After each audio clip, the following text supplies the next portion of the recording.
Hi everyone, JJ here with ASUS, and I'm excited to talk about the latest generation of Intel B860 based motherboards. This new mid-range series offering positioned underneath the Z890 series is going to be a really solid foundation for those of you, whether you're going to be building a system for the first time or you're going to be upgrading an older platform, but you don't want to compromise on core functions, features, and specifications, and also are looking for a lower price point in terms of your motherboard. These boards are going to give you everything from the latest generation PCI Express Gen 5 support, not only for graphics, but for M.2 SSDs. You're also going to have Wi-Fi 7, 20 gigabits USB, and support even for Thunderbolt or USB 4. You're going to have multiple M.2 SSD expansion slots, and a lot of really specialized functions and features that we're going to be offering not only on the hardware level with Q Design initiative, but also, of course, many specialized functions and features within the UEFI firmware and the operating system. So let's ready to go ahead and first and foremost talk a little bit about what you're going to get with the B860 based chipset. We're then going to talk about the minimum set of kind of expectations from the feature, function, and spec standpoint on what you can get with these motherboards, and then we'll dive into these two specific models. So first up, let's go ahead and talk about what do you get with the B860 based chipset. As I noted earlier, this is positioned underneath a Z890 based chipset, and we're actually going to talk in a little bit, actually specifically where the differentiations are between Z890 and between B860. But I think a better way to first look at it is really going to be what are you going to get from a base specification standpoint. So what we've gone ahead and set up here is going to be a little bit of a slide that will detail out to you what the minimum set of specifications and features and functions you're going to get. Some of these will also be independent of the chipset itself and ASUS centric, but we've combined them together to give you a best understanding foundation. Now, this is going to be applicable pretty much for the ATX based model, although the majority of it will still be applicable for the micro ATX based model. And also, if you're going to be comparing this to our other ROG Strix series of motherboards, the B860 series, you're going to always get essentially these minimum set of specifications, and you'll be able to go up. Do to note that if you are going to be considering our Prime B860 series, some of these features, functions, or specs might not be present on those models. So again, this is a starting point from our TUF gaming series. So let's go ahead and take a look here. So you can see we've gone ahead and brought up the slide. What do you get on all of these boards? So again, this is going to be the minimum set of features, functions, and specifications. First and foremost, when we take a look at the board, that large, of course, PCI Express Gen 5 slot that you're going to have there, that is going to be PCI Express Gen 5. Currently, there are no PCI Express Gen 5 based graphics cards. Even a graphics card like the 4090 or the 7900 XTX are only going to support up to PCI Express Gen 4. And even actually, if they're not running at by 16, but actually running at by 8, there's essentially no performance differential. So it's not something you have to be worried about, but it's nice to know that you have that future specification support there. Speaking, of course, of items like your M.2 SSDs, so of course that's going to be for like a primary slot that you see right there next to my finger. That is going to be also supporting PCI Express Gen 5. So for both your primary graphics as well as for your primary M.2 SSD, you will be supporting PCI Express Gen 5. For the majority of users, it's not something that you're immediately going to need or benefit from, but now that we're starting to see the introduction of direct storage and starting to see games implementing this, you will start to see more benefits not only from higher speed PCI Express Gen 4 drives, but also PCI Express Gen 5. Speaking of PCIe NVMe storage, the boards are going to offer you a minimum at least 3 PCIe NVMe M.2 SSD slots. So especially if you're coming from an older generation where you might not even have any of these or only have one, this is going to be a really big upgrade. When we take a look at the rear I/O, so of course if we turn the board here to its side, you're going to see quite a bit of nice I/O, and at a minimum you're at least going to have 8 USB ports on the motherboard. So that's quite a bit of I/O connectivity on this, although that is where you'll also see a delineation between B860 and let's say the higher end series of motherboards like Z890, where you'll also have more ports available to you. Now, continuing the theme with the I/O, you're also going to have at least one 20 gigabit port, and that would generally be on the rear of the motherboard, and at least one internal USB-C header that also be on the motherboard. These boards do support our ASUS expansion card. Both we have two versions of a card, one being USB 4 and also one being Thunderbolt. There's actually a specialized header at the very bottom of the motherboard. You would actually add in the add-in card and then connect to that header, and then you would be able to have that ultra high-speed I/O if that's something you're going to be interested in. Speaking of I/O and rounding out kind of connections, you are going to be offering on these boards Wi-Fi 7 as well as the latest generation Bluetooth, and you're also going to have 2.5 gigabit Ethernet. So those are really nice upgrades as well that you're going to have. For fan connections, very robust. So you're going to have 6 fan headers as well as actually also having an AIO pump header on the motherboard. And do keep in mind that you can multiplex those headers. You're also going to see the introduction of our new 8-point fan control, which is due to a new firmware, a new Super IO controller that we have on the board that is going to be offering you a more comprehensive granularity and control when it comes to tuning your fans. Now, rounding things out, we also have our Pro Cool power connectors. These are going to be thicker pins on the inside of the actual power connectors. They're going to be offering improved current handling and lower resistance, which helps improve temperatures. The QLED diagnostic system, which is something that actually ASUS invented and now has been really spread out through pretty much all of our motherboards. You'll continue to have that 4 LED diagnostic, but there's also a new LED that's there specifically for dim detect, which will actually illuminate before the system posts if you don't physically have the primary module fully seated. We have full HD UEFI BIOS. It's sharper, it's clearer, it's easier to read. Our new Q dashboard utility, and we'll take a closer look at this as well as some of the other items when we go deeper into the boards in a little bit. You're also going to see the introduction of our ASUS AI Advisor application, a great, really cool application that allow you to ask questions about your motherboard's features, functions, and actually even has direct hooks built into it. Take, for instance, you could ask your system, how do I make my system quieter? And it could actually not only provide you a response, but even give you a hook to the fan controls, and you can immediately toggle, let's say, silent, and be able to quiet down your system. Very cool. And of course, all of these boards will support ASUS Aura Sync, which is going to be our technology that we have for synchronizing RGB-based enabled devices, such as like the system that I have here next to me. It's all synchronized through Armory Crate, and that, of course, is our primary utility for monitoring, as well as for RGB management and much more. We're also introducing what we offered in terms of Z890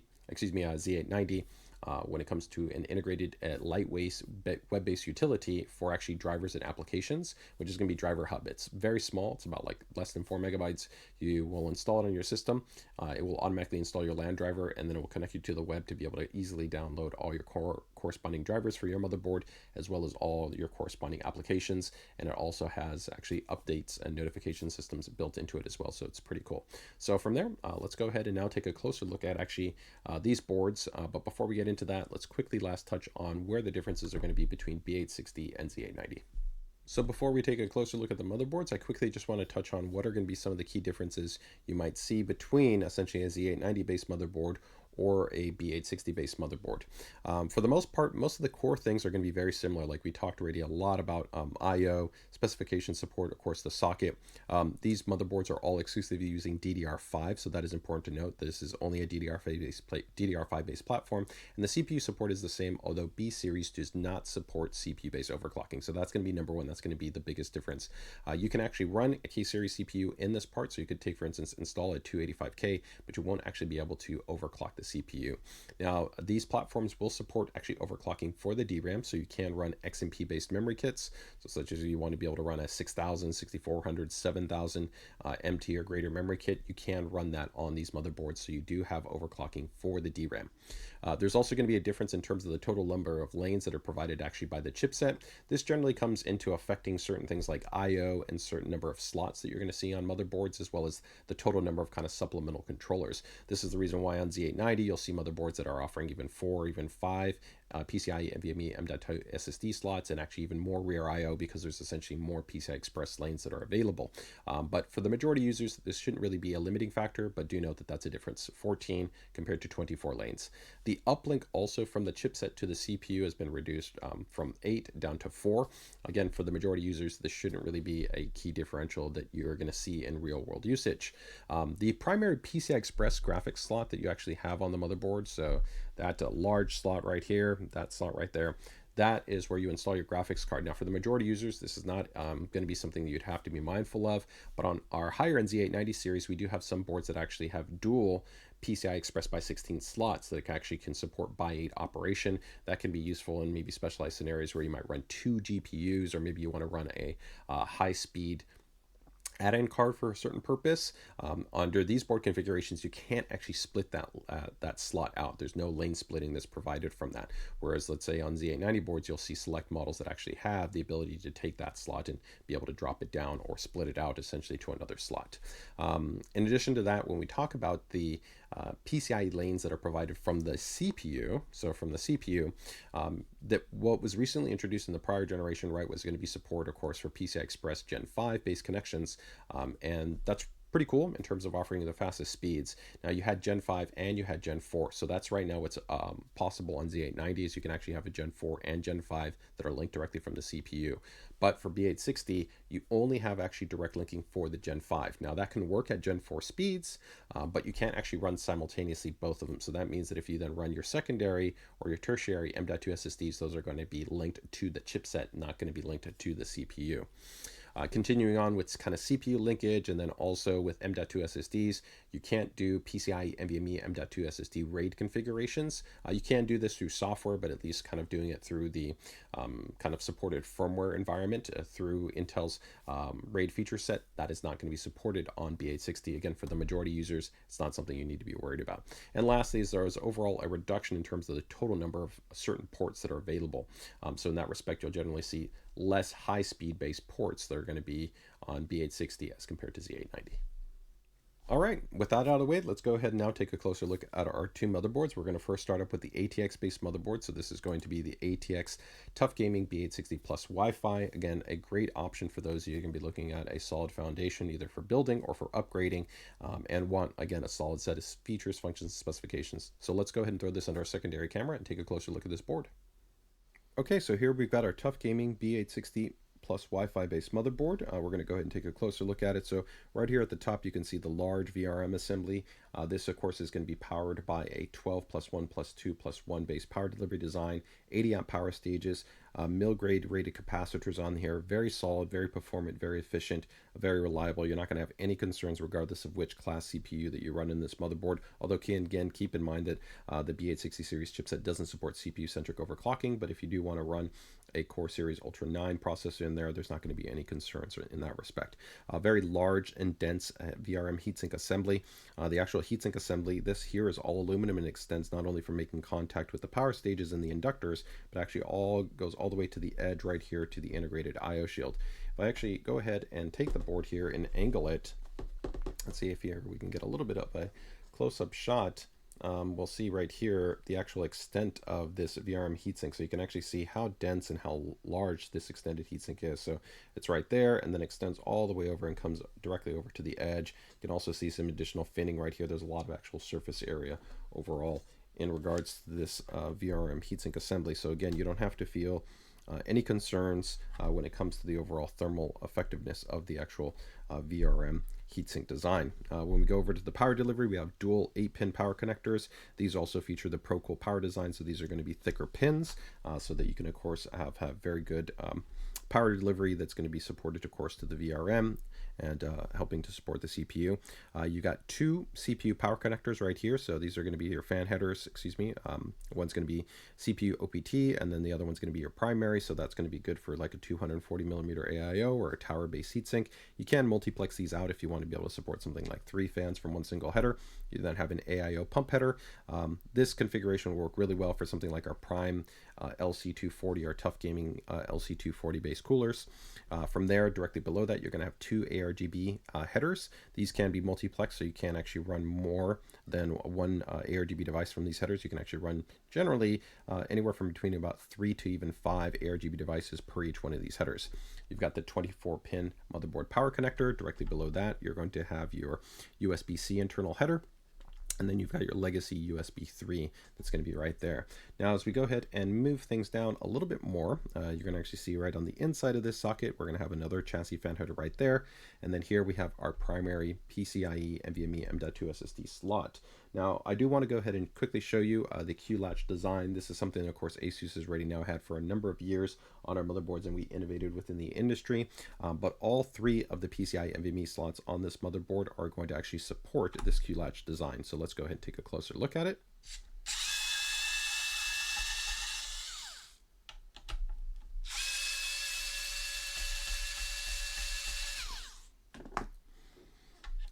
So once I remove the heatsink, you'll notice that the screws are captive, so you don't have to worry about the screws going anywhere. You won't worry that they're going to get lost. Right here, you can see that I've got my M.2 SSD. I just angle in the M.2 SSD in here, and once it's angled in there, I'm just going to go ahead and depress it, and it pretty much locks into place, and then I can go ahead and depress that to go ahead and eject it. A little quick installation tip you might not realize, but inside the box you're actually going to get this small little rubber spacer. That's actually something that you would want to put on there. For many M.2 SSDs, you'll actually find that they are single-sided, and they can actually have a little bit of flexing, and so this actually just helps to ensure more rigidity and better contact with the actual heatsink assembly. So make sure to actually take those out of the corresponding motherboard box and install it like so, and then put in your M.2 SSD. You'll feel just probably a little bit of resistance compared to where if you don't have it in there, but it'll help to ensure the overall best experience. Now, as we go ahead and move down from there, you're going to see that you've got the primary PCI Express Gen 5 slot there for your graphics card. You'll also see right here this large lever. If you're not familiar with our boards, we recently innovated and designed this Q release mechanism. So this is allowing you to more easily remove your graphics card. So in the past, you would have maybe had more of a restrained level of flexibility to be able to kind of depress the mechanism to be able to remove your graphics card. But what we've done now here is I take my larger card that I've got right here and install it. If you can see right here, it's now locked in place. If I attempt to pull it out, it's not going to go anywhere. But all I need to do now is just go ahead and depress this. Once I depress it, it's locked in place, and I can pull out my graphics card. So it's a really easy way to be able to go ahead and quickly remove your graphics card so that either you can do an upgrade or maintenance, or if we go down to the bottom, you can actually have more immediate access to your other M.2 SSD slots. Now, thankfully on this motherboard, I do want to call out that our slot design is actually quite nice because it means that even if you go over to larger cards, so something as big as like a 4080 or 4090 class graphics card, it would still not actually cover these last two slots. So that means that even with the graphics card installed, you could still remove this heatsink and then still be able to access those two M.2 SSD slots. So again, you've got 1, 2, 3, and they all feature that Q-latch design. Moving over here to this side of the board, you're going to have your two SATA ports that are going to be on there. Then down here, you're going to see your corresponding front panel connectors, another two SATA ports, so that's going to be 2. That's going to be 2. That means a total of 4 SATA ports right there. You've then got another chassis fan header, and chassis fan header. So if we count that, again, that's going to be 1 over here, 2, 3, 4. So if you add that with, of course, the 2 up top, that's going to be a total of 6, plus the AIO pump header is going to give you a total of 7. And again, keep in mind that these chassis fan headers can easily support multiplexing a fan. It depends on the amperage of the fan, but in many situations, you can comfortably run between 3 to 4 fans from one single header if you needed to do that. From there, of course, you've got an internal USB 2 header. That's going to be useful for things like your AIO or potentially like an RGB controller, another ARGB header that's going to be here on the board. Then you've got your Thunderbolt and USB 4 add-in header. This would be utilized exclusively for ASUS high-speed I/O add-in cards, such as our Thunderbolt or USB 4 add-in card, COM port header, and then your isolated audio design where you've got audio-grade capacitors and you've got the TUF gaming audio codec. This also does include the DTS audio suite there, so you do get an upgrade in that respect. Next, let's go ahead and take a look at the actual rear I/O on the board. So taking a look here at the rear I/O, you can see that you've got that fully integrated I/O shield, which is quite nice. You've got an HDMI port and a DP port. Directly below it, you have a 20 gigabits USB-C port. So keep in mind that's going to be 4 times faster than this adjacent 5 gigabits port. So it's a very high-speed port. You can also optimally use something like a USB hub on there, and they'll still be able to have multiple high-speed based devices connected to that. So in many ways, you could actually kind of multiplex this to be kind of like 4 more 5 gigabit ports, right? But 20 gigabits USB-C, 5 gigabit Type A, 2 more Type A that are 5 gigabit, and then legacy USB 2.0 ports, this one being USB BIOS flashback, which in conjunction with this button right here is actually going to give you the ability to low-level update the UEFI BIOS, no CPU, no memory, no graphics card, just connect the power supply. Lastly, also go ahead and note that that DP port, USB-C port, is also a DP port, so that means that you actually do have display port supported over this USB-C cable, so you can actually support up to 3 displays out. Below that, you've got 2 10 gigabit ports, so it's going to be twice as fast as the 5 gigabits ports, and then of course half as fast as the 20 gigabit port. Okay, and then you've got 2.5 gigabit Ethernet, and that is going to support our TUF gaming LAN guard design, which also means that it will help to protect it from surges, spikes, sags, things along those lines. You've got Wi-Fi 7 on here, which also includes our Q antenna design. This, if you're not aware, is our revised design connector. It's really easy. It's pretty much a push fit design, locks into place. You don't have to worry about kind of twisting the cable. It's far simpler, far more consistent, and also has better signal attenuation performance, so it's going to be good for your Bluetooth as well as for your Wi-Fi.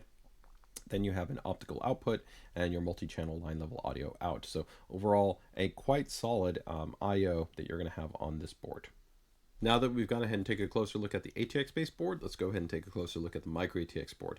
This is going to be a really great choice for those that are going to be considering going with a more compact-based build, a micro form factor build, so MMF. The great thing here is that we also have some really great corresponding hardware. I'd recommend checking out our AP201 chassis or our A21 chassis. Those are both really great options. We have them in white and black. Outstanding airflow, really great choices for those that are going to be considering more compact-based builds. But let's go ahead and take a closer look at this board. Okay, so here we've got the TUF Gaming B860M plus Wi-Fi. This is going to be our micro ATX based motherboard. Keep in mind that if you're looking for a white themed and even a little bit of a higher spec based motherboard option, we will also be offering a ROG Strix model, which is also in white. So if you're interested, make sure to check out the overview video for the B860 series of motherboards, which will include that model, okay? But with that, let's go ahead and take a closer look. Again, starting off at the primary section here with the VRM assembly and the power delivery design, you can see a large, robust VRM heatsink. It's going to be very similar to what we have on the ATX side. Essentially, from a power delivery spec, it is going to be the same. It's going to be a 12 plus 1 plus 2 plus 1. These are going to be 80 amp rated power stages on here, so very good in terms of the overall efficiency, effectiveness, and performance. Again, you can run any CPU that you want in here. Doesn't matter if you want to even be able to go up to Core Series Ultra 9, you're going to be good. Just keep in mind though, of course, that again, B series doesn't support CPU centric overclocking. You do have a large robust VRM heatsink. It makes contact not only with the inductors but also with the power stages, and then this large extended VRM heatsink just like we had on the ATX based model. From there, you can see you've got the two primary CPU EPS power connectors right here. These are also going to feature, again, the ProCool power design, so that means those thicker pins, giving you better current handling and less resistance. From the actual CPU fan headers, it's going to be very similar. You're going to have a CPU and CPU OPT, so of course you can support 240mm AIOs or push and pull tower heatsinks. You can multiplex that out again as well if you want to be able to go up to supporting up to 3 fans. Then you have your AIO pump header. Directly below that, we're going to have, of course, 2 ARGB headers, and those can also be multiplexed, as we noted previously. 24-pin motherboard power, USB-C, and then also your legacy USB 3. As we move down from there, you've got your 2 SATA ports that you're going to see. Actually, let me go up just a little bit. Your 2 SATA ports you can see right there. And as we then move over here to the top portion, you're going to see that primary PCI Express NVMe M.2 SSD slot on there. And again, this one is going to support the Q-latch design, just like what we've demoed on the ATX based model. So of course that's going to be that easy push fit based design. You're going to be good to go. You also see that it's a nice addition here. We have that nice quick release design. I already demonstrated it, but I'm going to go ahead and show you just one more time because it's so fast and so easy to be able to show. But if we install the graphics card, all we need to do is, if I hold it down, you can see the graphics card is not going to come out. Just push that down, and now I can easily remove my graphics card. So really nice, especially for a more compact based build where it can be more difficult to kind of access everything. I really do love the Q release based design mechanism. You're going to have 3 M.2 SSDs that you can support here, all with heatsink. So 1, 2, and 3. These are all captive screws. You're all going to be good to go, and they all feature that Q-latch design, so for that easy installation. Now as we move down here towards the bottom of the motherboard, as we noted, we've got 2 more SATA ports, so 2 SATA ports there, 2 SATA ports there, so you have a total of course, 4 SATA drives that can be supported along with your 3 PCIe NVMe M.2 SSDs. We then have an internal USB 2 header. You can also then see that you've got 1, 2, 3, so that's going to be another set of chassis fan headers, so that's going to be 3 alongside of course the 2 at the top of the motherboard. So that's a total essentially of 5 chassis fan headers, but these can be multiplex, so easily if you want to be able to go and add 2, 3, 4 fans to one header, unless they're very high amperage or very high speed, generally there's no issues in that regard. Another ARGB header, so that's a total of 3 ARGB headers on the motherboard. You're also still going to have a support on this board to be able to run Thunderbolt or USB 4 via the actual add-in card, so that's that header for that. And then you've got our TUF Gaming isolated audio design with audio grade capacitors, and this one also includes the DTS audio suite. So from there, let's go ahead and now take a closer look at the rear I/O on this motherboard. So taking a look here at the rear, you can see you've got your HDMI and your DP if you're going to be leveraging those integrated base graphics. You then also have your 20 gigabits USB-C that also supports DP. Again, that 20 gigabits is going to be 4 times as fast as the 5 gigabits and twice as fast as the 10 gigabits ports. You actually have a total of 8 ports on here, just like you have on the ATX based board, so quite nice. Again, I'd love to see that we've got that 20 gigabit port. Then you've got your USB 2 on this model. Now, one differential is you'll notice that this board doesn't have the USB BIOS flashback in the way that the actual ATX based model has, so do note that that's a little bit of a difference. You then got type A, type A, type A, type A, so 4 type A ports that are all 5 gigabits, 2 more type A ports that are going to be 10 gigabits, so again 2, 4, and then two more right there. So that's going to be 2, 4, 6, 8. So a total of 8 ports. Then you've got your 2.5 gigabit Ethernet that's going to be on here. That also supports our TUF LAN guard design, as we previously noted, to help to protect you from surges, spikes, sags, different things along those lines. You then have your Q antenna, which is going to be with Wi-Fi 7.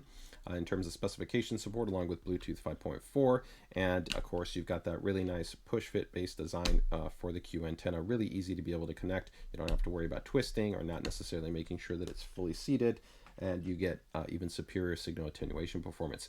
And you also have optical out along with your multi-channel audio connections. So overall, that rounds out the rear I/O on this micro ATX baseboard.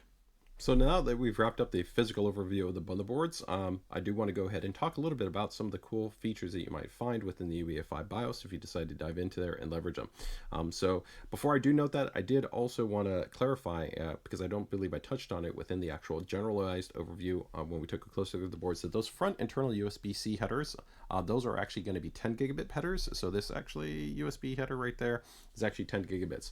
On some of the earlier generation boards, they actually only might have been 5 gigabits. So they're actually also going to be twice as fast. So in that respect, actually the rear is going to be that 20 gigabits USB-C, and then on the internal, it's actually going to be 10 gigabits. So that is also a nice improvement. So with that, let's go ahead and take a closer look at two of the cool features that we're going to have specifically within the UEFI firmware. The first one I touched on a little bit earlier, which is actually going to be for our fan controls. So we have actually a new firmware, new software, and a new Super I/O controller. Ultimately, what this affords us is actually going to be an 8-point fan curve, as opposed to in the prior generation where you had a 4-point fan curve. So you just have more granularity control to be able to tune and customize your corresponding fans. As long as they're connected to either those CPU headers or those chassis fan headers, you'll have these options. And these would be exposed to you not only within the UEFI BIOS, but you'll also have them exposed to you within actually the Fan Expert software, which would be inside of Armory Crate. So the next feature I want to show you guys is going to be called Q Dashboard. The really cool thing that you're going to find actually with Q Dashboard is that it is a visual map of your motherboard specifically. So the benefit that you'll see here is that you actually get a full real-time map of the motherboard, and then you see all the corresponding slots or ports that are being utilized. The other cool part to that is you actually saw that when you go ahead and, let's say, click on a corresponding port, as you see here, we're actually going to go up to the fan headers. It actually takes you directly to the submenu, which would actually offer you the CPU fan controls. So it's a really intuitive way of being able to actually see everything that's going on with your motherboard, which ports or slots are actually being utilized, where they're located, and then from there, if you want to be able to access corresponding submenus, to be able to go ahead and make adjustments to those corresponding slots or ports. So this is going to be Q Dashboard. Now, another feature that I want to talk about is actually going to be new, which is going to be called ASUS AI Advisor. The really cool thing about ASUS AI Advisor is that we're leveraging the advanced kind of LLMs that are available now within engines like ChatGPT, and then integrating with some specialized actually backend databases that we're actually designing and putting them together to offer you a highly accurate based essentially query system where you can ask information about your corresponding hardware, features, functions, and specifications, things along those lines. But you actually also have corresponding hooks to be able to control and influence the motherboard directly. An example is that if you want to be able to go ahead and ask a question, like let's say, hey, what does this feature do? It actually can provide you an insight. But let's say you actually have something that's going to be more contextual, such as, hey, my PC is too loud and I want to be able to make it quieter. The really cool thing that you'll notice here is that it's actually not only giving you insight into understanding what's going on in terms of your cooling, but it actually gives you direct fan controls that are available to allow you to customize. So if you want to immediately hit that silent button directly from the query response, you now can do that. So especially for users that don't want to go through reading through the manual, or maybe just don't have as much understanding of all the functions and features that we have, this can be a really cool way to find out a lot more about your product, be able to directly leverage it, and also be able to immediately take advantage of some things without having to go into other menus to be able to get access to that. You can also do things like, let's say, engaging XMP within the operating system. You could ask it, hey, help me overclock my DRAM, and it can present you to that option. So a lot of really cool things that we're offering right now with ASUS AI Advisor, and it will only get better over time. Now, last but not least, one of the other pieces of software that I want to quickly touch on is going to be actually ASUS Driver Hub. This is a brand new utility that we've gone ahead and released for our latest generation series of motherboards. In the past, you actually would have utilized Armory Crate to actually be able to download your drivers and utilities. But now with Driver Hub, it's an ultra lightweight, separate standalone utility. The way it essentially works is that there's a hook that's actually enabled within the UEFI BIOS. When you complete your operating system, similar to Armory Crate, it will ask you, hey, do you want me to install the LAN driver? This would be specifically be your Ethernet driver. Once it does that, that, it actually can then immediately open up a lightweight based utility to download the application. It's about less than 4 megabytes. It will scan your system and be able to then offer you essentially all the drivers and applications you have available. You can also set it to actually do automatic updates and to provide you notifications. But this is the new way that you can quickly and easily be able to install all your corresponding drivers, all your corresponding utilities and applications without having to actually go to the product page and manually download everything. You can actually also even pick multiple items to install at one time. So overall, a really cool addition that we have. So that wraps up our overview on the latest generation of ASUS TUF Gaming B860 based motherboards, including, of course, the ATX based model and the Micro ATX model. If you guys have any more questions, comments, or feedback, feel free to go ahead and drop them down in the comment section down below. We'd also recommend you check out the corresponding product pages and our landing page for more information. Those will be linked in the description. We'd also strongly recommend checking out our ASUS PCDIY Heartbeat community. It's an amazing community of fellow builders, enthusiasts. It also has ASUS representatives who provide insights, guides, build configurations, provide you actually visibility on the newest latest generation updates, software, firmware, products, and so much more. So if you want to find out more about ASUS products, including these, make sure to go ahead and join the ASUS PCDIY Heartbeat community. So with that, guys, best of luck with your builds. Take care and take it easy, and make sure to go ahead and check out our other video that we have on ASUS B860 based motherboards, but for our ROG Strix series of motherboards.